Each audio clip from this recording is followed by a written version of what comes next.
جب شفا اور شاذل کی شادی طے ہو جاتی ہے، عین نکاح کا وقت آتا ہے تو شاذل بہت ہی زیادہ چھپ چھپ کے یہاں پہ بیٹھا ہوتا ہے کہ کہیں شفا اس کو دیکھ نہ لے، کیونکہ شاذل نے وعدہ کیا ہوتا ہے شفا کے بھائی سے کہ میں آپ کو گھر بھی لے کر دوں گا، گاڑی بھی لے کے دوں گا اور ڈھیر سارے پیسے بھی دوں گا، جس سے آپ کے لیے آنے والی زندگی بہت ہی اچھے سے گزر جائے گی۔ بھائی تو پہلے انکار کرنے لگتا ہے، لیکن بھابھی بول پڑتی ہیں، کہتی ہے کہ ہاں شاذل، ہمیں یہ شرط منظور ہے، تمہاری شادی کروانا میرا کام ہے اور باقی تم اپنے وعدے سے نہ مکرنا، ہمیں گھر بھی چاہیے، گاڑی بھی چاہیے اور پیسے بھی چاہیے۔ اتنے میں بھائی بھی چپ کر جاتا ہے، کیونکہ بھائی کے دل میں بھی لالچ آ جاتا ہے کہ اگر میں ساری زندگی بھی کمانے لگ جاؤں تو ایک اپنا ذاتی گھر نہیں بنا سکتا، اور گاڑی لینا تو میرا خواب تھا وہ بھی نہیں لے سکتا، اور اتنی زیادہ دولت آ جائے گی تو میں سب کچھ کروں گا جو جو میں نے سوچا ہوا تھا۔ اس لیے اب یہ بھائی بھابھی دونوں غداری کرنے لگے ہیں شفا سے اور اس کی شادی طے کر چکے ہیں۔ شفا نے تو تصویر دیکھنے سے انکار کر دیا تھا اور کہا تھا کہ بھائی مجھے آپ پہ اعتبار ہے، آپ جس سے بھی شادی کروائیں گے وہ اچھا ہی ہوگا،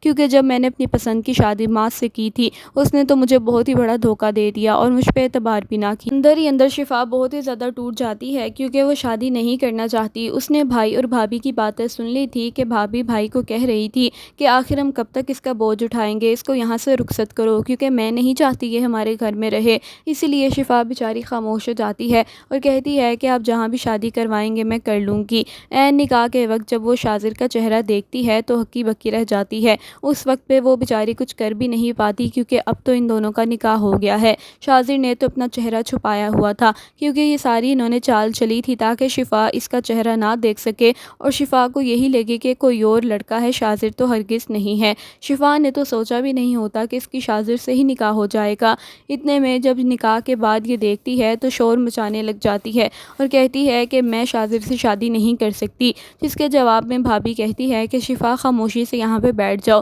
تمہیں نہیں پتا کہ تم نے کیا کچھ کیا تھا، اب ہماری اور بدنامی نہ کرواؤ اور نکاح ہو چکا ہے، یہاں سے چلی جاؤ۔ شاذل بھی اس کا ہاتھ تھامے گا اور اس کو یہاں سے لے جائے گا۔ شادی کے بعد شاذل اس سے سارے بدلے لیتا ہے، کیونکہ شاذل اس سے محبت ہرگز نہیں کرتا، بس اس کی ایک ضد تھی کہ شفا اس کو انکار پہ انکار کرتی تھی، جس کے جواب میں شاذل نے اس سے شادی کرنے کا فیصلہ کیا تھا۔ جب نرمین کو پتہ چلتا ہے کہ شاذل اور شفا کی شادی ہو گئی ہے تو نرمین تو خودکشی کرنے کا فیصلہ کر چکی ہے، کیونکہ وہ شاذل سے بہت ہی زیادہ محبت کرتی تھی، اور جب جب شاذل ان کے گھر آتا تھا تب تب نرمین اس کو دیکھتی تھی، لیکن جب ان کی شادی طے ہو گئی تھی تب نرمین کو یقین ہوا تھا کہ شاذل اس سے محبت کرتا ہے، لیکن جب شاذل نے انکار کر دیا تھا تب سے نرمین بہت ہی زیادہ پریشان رہتی تھی۔ اس کے بعد جب ان دونوں کی شادی کی خبر اٹھتی ہے تو یہ سب اور زیادہ پریشان ہو جاتے ہیں اور سب یہی یقین کر لیتے ہیں کہ شفا اور شاذل کا واقعی میں کوئی چکر چل رہا تھا، جس کی وجہ سے ان دونوں کی شادی بھی ہو گئی ہے۔ معاذ بیچارہ تو اپنے آپ کو دن رات کوستا رہتا ہے،